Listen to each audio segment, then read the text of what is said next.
there could be some advantage if they're offering $299 as a flat rate when you're doing a 100,000 square foot. So this is just an interesting thing for Matterport service providers to consider, is if Matterport Digital Pro VHT Studios does not cap the square footage, and you get a 10 or 15,000 square foot listing, you might consider just engaging them to shoot it and still do everything else yourself. Yeah. Yep. You would have to get access to be able to edit the tours, and that would be a big thing too. I would want to be able to edit the tours. That's a good question, because you don't have access to the tour. Were you able to have the tour transferred to your account? Well, I came in as a homeowner.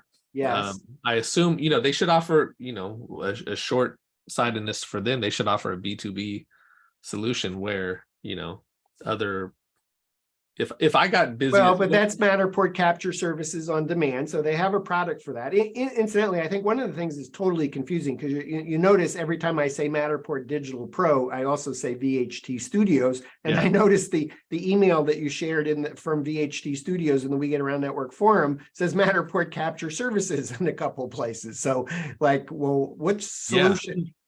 Right here, Capture Services Coordinator.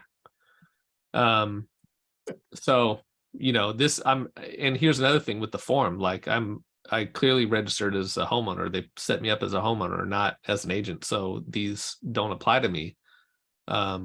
Maybe they could have stuff geared towards homeowners or property managers. I'm sorry, I took you off screen share. Were there any other questions that they asked that like you're dying to answer? No. All right. So sum up the experience for us. You got 30 seconds to 2 minutes. Someone comes up, the Matterport service provider comes up to you and says, "Hey, Tom, I understand that you did the $299 Matterport Digital Pro bundle. Were you happy?" No, I wasn't happy. There was more to be desired. I had high expectations, and not just coming from a photography business owner, but coming from a customer who's paying for a service. I totally was disappointed by the missed bathroom scan. I totally was disappointed by that one shot of the bathroom that had the walls all discolored. And I was disappointed about the number of images. And those were the 3 points for me where I was like, okay, as a person paying for the service by way of you, my gracious sponsor, I would be disappointed. I wouldn't use them again, even if they made it right. Because, think about this. You clean a house as a homeowner, you have kids or whatever, you get your house all nice and tidy. Somebody comes out and does it. And then you're like, I can breathe. And everything comes out of the closets and the kids tear up the house. And then you have to have a service provider say, "Hey, we missed something. Can we come back?" I really hammer that in with my photographers. Don't miss anything, because you're inconveniencing the agent, you're inconveniencing the homeowner. It's a huge deal. Do you want to send them a message and see if they'll come out? Not that you'll actually take them up on that, but just to see if they'd come. No, well, I guess you said you figured they would, if they asked, they would show up, so it's not worth asking them.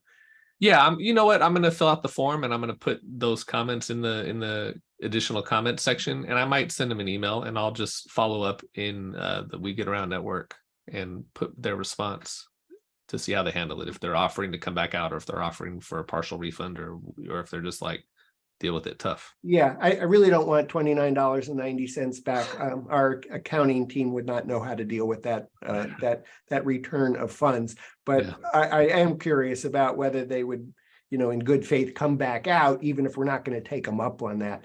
Right.